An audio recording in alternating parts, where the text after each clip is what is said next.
Le disciple se trouve situé dans un monde nouveau de miséricorde. La personne même de Jésus prouve que ce monde existe. Découverte stupéfiante, mais découverte toujours à faire, tant ce monde nous dépasse, voire nous déconcerte. Car il ne nous est pas naturel de penser que le pardon puisse être proposé à tout homme, que tous les hommes sont l'objet de la miséricorde de Dieu. Tel est cependant le dessein de Dieu. Et Dieu nous invite à nous en réjouir.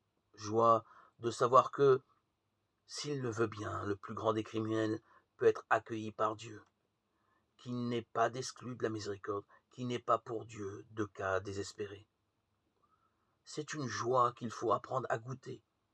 Notre réflexe n'est-il pas souvent de condamner?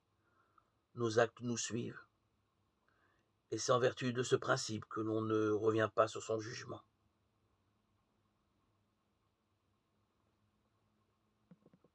Et voici des gens marqués pour leur vie, exclus d'une société, d'un milieu, d'une mission.